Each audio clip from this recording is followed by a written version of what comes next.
Assalamu alaikum everyone. This is Semin Nazir and welcome to Knowledge Realm. So students, today I'm continuing this Pakistan Affairs series. In the previous lecture, we studied the 3rd June plan, and today I'm going to explain the Radcliffe Award. So let's get started. So students, the Redcliffe Award was actually a part of the partition plan. It demarcated the boundaries of the two partitioned countries, that is Pakistan and India. It was prepared by Cyril John Radcliffe, who was the chairman of the Boundary Commission constituted under Indian Independence Act of 1947. It divided Punjab and Bengal on the basis of majority living in those areas. However, some conspiracies were going on at that time. Lord Mountbatten, who was the last viceroy of India, he altered the plan to favor Indians. Radcliffe Award demarcated boundaries in a very unfair manner. He did not apply his rules uniformly and showed flagrant disregard for his rules to favor Indians. West Punjab was given to Pakistan and East Punjab was given to India. And in Bengal, Calcutta, parts of district Nadia and Murshidabad, they were very unjustly given to Indians. So before going into the detail of the Radcliffe Award, let's study the background of the society first. It would help all of you understand in a better way. So students, we all know that from 1857, that is the War of Independence, to 1947, India was under British Empire. British Empire was very strong at the time. It was ruling India. India was a colony of British Empire. However, after the end of World War II in 1945, the British Empire was dismantled and it had lost all its power. It was not in state of ruling the great empire of India, the great state of India. So it was compelled to transfer all the responsibility of governing India to Indian people themselves, right? They were demanding democracy, they were demanding self-determination, the right of self-determination. So the British government, they were compelled to transfer this responsibility of governing India to Indian people. However, there were some disputes between the people of India, Muslims and Hindus. There was dispute between these two, the major population of the country. Muslims did not want to live with Hindus in India and they wanted partition. So uh, by 1947, the British government, they had realized that they cannot just suppress this demand of Muslims, and they were compelled. The Muslims brought them around, right? The Muslim leaders, Qadi Muhammad Ali Jinnah, he brought British government around, and he convinced them that Muslims and Hindus, they cannot live together in India and they must be partitioned. So June 3rd plan was presented by the British Empire, and June 3rd plan was actually the plan of partition of India, India and Pakistan, right? So it was a plan of partition. All India Muslim League and Indian National Congress, they both accepted this plan. Then students, Indian Independence Act was passed on June 18, 1947, and under the Indian Independence Act, British government was required to constitute a boundary commission because they knew now that the India would be partitioned. So they required a boundary commission now. The commission that would demarcate the boundary of the two states that would be partitioned under the Indian Independence Act, right? Radcliffe Commission was constituted to demarcate the boundaries of Punjab and Bengal based on majority and some other factors. What factors? Like the territorial location of the provinces and these factors, right? So this was the background of the society at that time. Two separate boundary commissions were constituted for Punjab and Bengal. Each commission had 4 Indian judges. Cyril John Radcliffe was the joint chairman of the commissions. The award was supposed to be decided on the report submitted by the members of the commissions, but later, due to dearth of time, it was decided that the award would be the final decision of the chairman, and both the commissions were compelled to accept the decision presented by the chairman, whatever the decision may be. Now, students, area like NWFP, Sindh, Balochistan, they did not create much problem because there were no dispute in these regions, right? So here we have the NWFP, here we have Balochistan, here we have Sindh.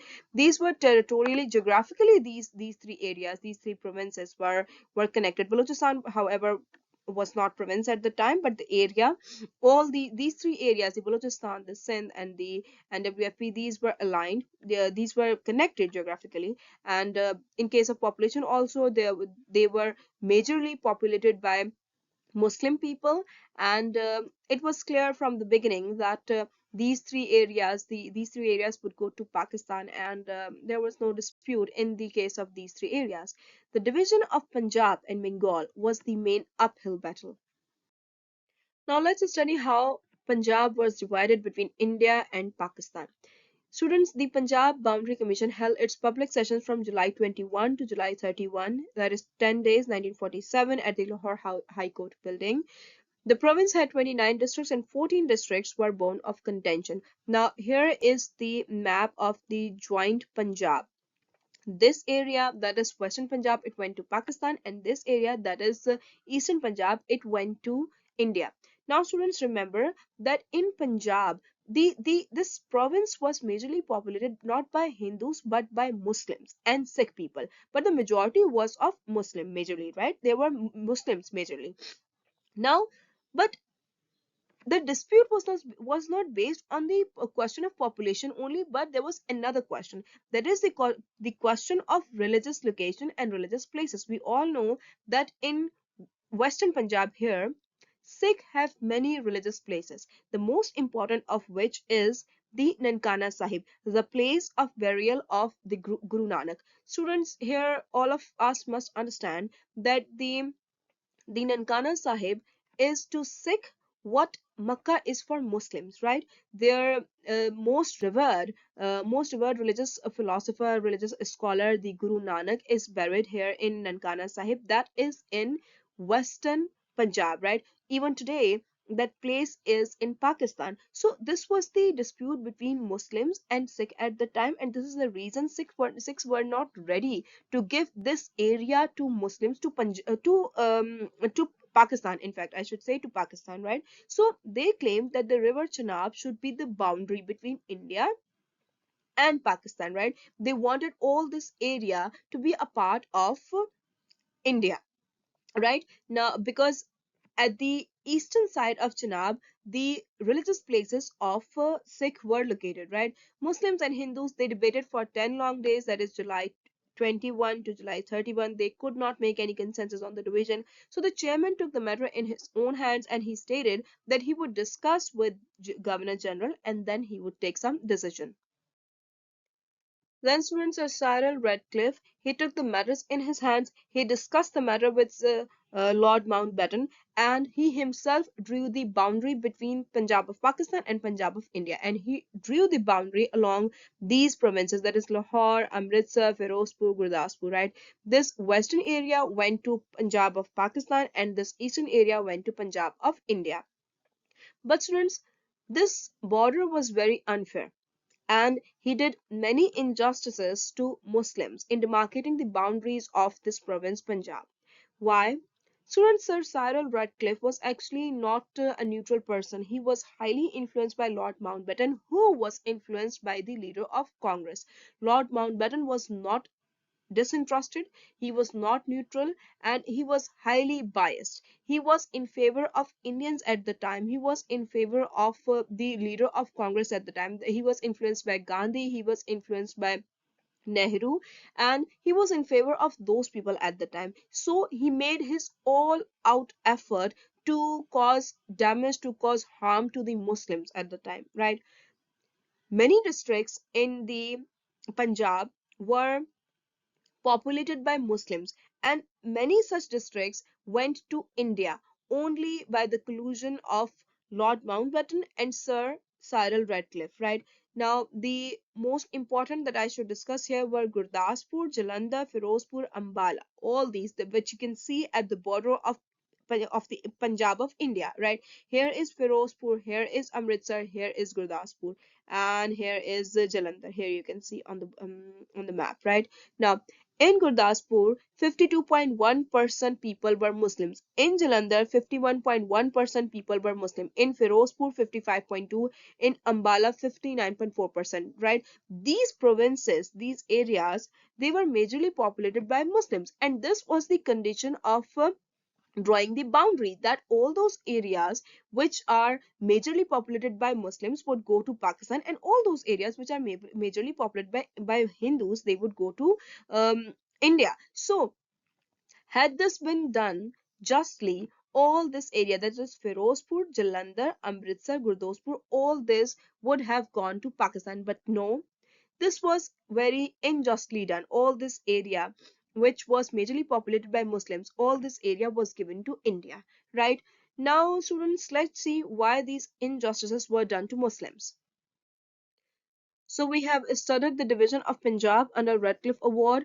The division was done in a very unjust manner. Sir Cyril Redcliffe gave many those areas which were majorly populated by Muslims to India, right? The major dispute we had studied earlier, students, that the major dispute was between Muslims and Sikh. Sikh did not want a lot of area of Punjab to go to Pakistan because of the position of their religious places there. However, students, you must remember this also, that All India Muslim League under the leadership of Qadi Muhammad Ali Jinnah had convinced the Sikh people that in Pakistan they would not face any kind of religious persecution and all their religious rights would be fulfilled, right? So Sikh were convinced, but the conspiracy was done by Sir Cyril Redcliffe and Lord Mountbatten, right? So because of their conspiracy, the province was divided in a very unjust manner. We have studied this. Now study the division of Bengal under Radcliffe Award. The division of Bengal was also very unjustified. Calcutta was given to India on the basis of non-Muslim majority. Muslim majority was only 23% in that city, but it held immense importance for economy of Pakistan. It was the main seaport, center of trade, industry, transportation, and education as well.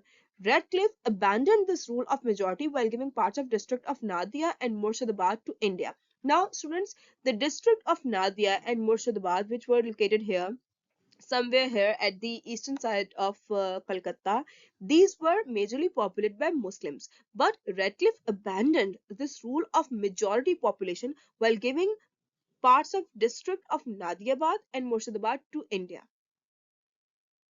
The award was announced on August 17, 1947. Muslims reacted very furiously on the award because the award was very fundamentally unjust. Qadasam Muhammad Ali Jinnah, he was also not satisfied with the award, and he expressed his resentment at the award in the following words. He said that we have been squeezed as much as it was possible, and the latest blow we have received was the award. It is an unjust, incomprehensible, and even perverse award. Students, Altaf Hussain Hali, he wrote an editorial in Dawn under the title Territorial Murder. And indeed, it was a territorial murder. Students, many such areas which were majorly populated by Muslim people, they were very unjustly and very blatantly, I would say, given to Indian, right? So, Qadasam Muhammad Ali Jinnah had realized that there's a collusion between Lord Mountbatten and the leader of Congress. And they were conspiring against Muslims. So, why they were conspiring against Muslims and what were their interests in this territorial murder? Let's study those interests. Students, according to Stanley Wolpert in his book Shameful Flight, the Punjab was divided in an unjust manner, and many of those areas which were majorly populated by Muslims were given to India because the Congress leaders, they wanted to create a direct passage to Kashmir. I have added a paragraph from the book here, and the paragraph says that Radcliffe in his initial maps awarded Gurdaspur district to Pakistan, but one of Nehru's and Mountbatten's greatest concerns over the new Punjab border was to make sure that Gurdaspur would not go to Pakistan, since that would have deprived India of a direct road access to Kashmir. This was written by Stanley Wolpert in his book Shameful Flight, The Last Years of British Empire in India. Students, today if we see this area Gurdaspur, which was majorly populated by Muslims at the time, 52.1% of people living there were Muslims. This area was very unjustly given to India by Radcliffe and Mountbatten in Radcliffe Award. Why? Because from here the Indian leaders, the Indian population, they can access to Kashmir via road, right? They wanted to give a direct passage to Kashmir, right? So why they wanted to do this? Because the Indians, they say that the India is a secular state, right? India is not a Hindu state, it is a secular state, and all the religions are living in India in a peaceful manner, right? So To give this impression to the world, they wanted to have a state which was made, which which was majorly populated by Muslims, right? Kashmir, we know that 85% population of Kashmir at the time was Muslim, and the Indian leaders, they wanted to keep Kashmir in India. They wanted to keep a hold on Kashmir because they wanted to give this impression to the whole world that Kashmir is a Muslim majority state, but Kashmir chose to live with India, right? So the question of Pakistan on the basis of religion was from the outside very unreasonable. And Muslims, they did not want to go with Pakistan, but they wanted to live with India. So the Muslim leaders of India at the time, they just raised this dispute very unreasonably. So this was the main aim of Indian leaders at the time. This is the reason that they conspired against Muslims in Redcliffe Award, and they did not let these areas go to Pakistan. The area of Firozpur, Amritsar, and especially Gurdaspur. Gurdaspur gives a safe passage to Indian people to Kashmir, a direct passage to Kashmir, right? Then another passage I have added from the book Eminent Churchillians by Andrew Roberts. He says that if gerrymandering took place in the case of Firozpur, it is not too hard to believe that Mountbatten also pressurized Redcliffe to ensure that Gurdaspur would wound up in India to give India road access to Kashmir. So these two writers, Andrew Roberts and Stanley Walpole, these two writers, they claim that the Gurdaspur was given to India because they wanted to create a direct road passage, a direct link with Kashmir, right? So this was the cause that they conspired against Muslims. Then another cause, to have control of irrigation networks in Modhpur, that was in Gurdaspur and Firozpur. Students, at that time in Firozpur and Gurdaspur, these two were the areas where irrigation networks were located, and they wanted to have control over these irrigation networks because they knew that if in future Pakistan and India, they get engaged in war, the India would have leverage over the irrigation networks, and India could stop the flow of water from India to Pakistan. So the water security of Pakistan would be threatened. They knew this, right? So this was the another kind of threat that they wanted to create for Pakistan. So to have control of irrigation networks in Modhpur and Firozpur, they kept these areas in India, that is Firozpur and Gurdaspur, right? Now let's study about Bengal. The economic significance of Kolkata.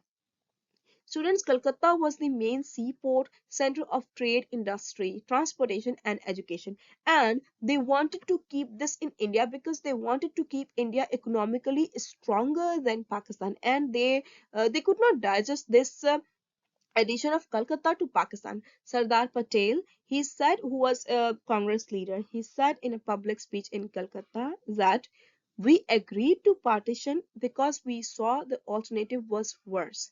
But we made a condition that we can only agree to partition if we do not lose Calcutta. If Calcutta is gone, then India is gone.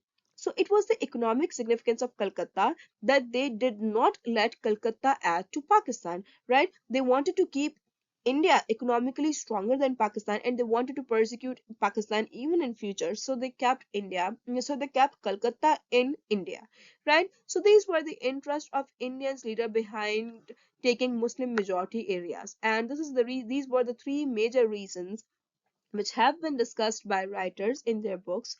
And these were the reasons that Indian people and the Congress leader and the British Empire at that time also, they conspired against Muslims.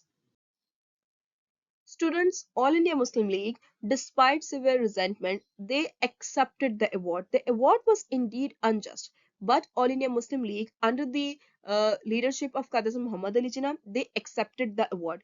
Why they accepted? Well, because students, the award was presented on August 17, 1947, and both the countries had already been partitioned. And Congress and League, they had already pledged that they would accept the decision of Redcliffe no matter what the decision may be. Both the parties, the countries were partitioned, and both the parties, that is Congress and League, they had already assumed their responsibilities in their respective dominions. So they were morally, legally, and constitutionally also bound to accept the award. Furthermore, the cost of rejecting the award was bloodshed of Muslims in areas joined with India. Qadi Azam Muhammad Ali Jinnah knew that if All India Muslim League rejects the award at this time, the Indians in those areas which had already been joined with India, they would unleash a severe war against Muslims, and they would slaughter Muslims in those areas. So, for the benefit of Muslims in India, they accepted very resentfully. He accepted the award, right? Scholars, they had also suggested that civil war would have instantaneously broken out in the subcontinent had Qaid Muhammad Ali Jinnah had rejected the award. So the communal passions were already high in many areas of Punjab and Bengal. Muslims were massacred by Sikh community. We have studied this several times that when Pakistan and India they got partition, Sikh people they massacred Muslims in Punjab and Bengal also.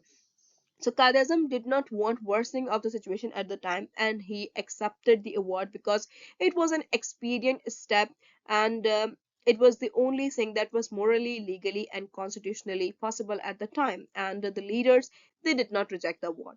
So students, with this, the partition got completed, and Pakistan came into being on the map of subcontinent. However, students, I would not refrain from saying that it was the unjust division of these two countries and the conspiracy of British Empire at the time that today these two countries are rival nations. Had the countries been divided justly at the time, and had Sir Cyril Radcliffe been just at the time, these two countries would have been friends today, right? The disputes that were the seeds of disputes were sown at the time by the British Empire. They divided these countries very unjustly, in an unjust manner, and even today we are seeing that these two countries are rival nations because of the disputes, because of the conspiracy of British Empire at the time. So with this, students, we are done with the pre-partition history of Pakistan. I have covered every event, every incident in these lectures, and the reference of all this knowledge is Trek to Pakistan, the book written by Ahmed Saeed. The source is the Trek to Pakistan book. So with this, we are done with the pre-partition history of Pakistan. Now, students, in the next lecture, I would try to upload a lecture on ideology of Pakistan. And since we have covered this pre-partition history in detail, now it would be very easy for us to understand the ideology of Pakistan, and it would be very easy for us to answer all the questions related to ideology of Pakistan. Today, many people question this reason of the creation of Pakistan. Many people say that why Qadi Muhammad Ali Jinnah he fought for Pakistan, and what was the reason? It was very unjust kind of fight. Many people question that this was very unjust kind of fight. Now we have studied all the history, we know all the incidents, we know all the disputes. Now it would be very easy for us to answer those questions. In the next lecture, inshallah, I would cover that topic, and I would cover the topic in detail. And all those who have covered this history, who have learned from my lectures, they would learn a lot in the next lecture also, and it would be very easy for them to understand the ideology of Pakistan. So um, for today, I think that is enough. And once again, we are done with the pre-partition history of Pakistan. So for today, that is enough. Thank you so much, and Allah Hafiz.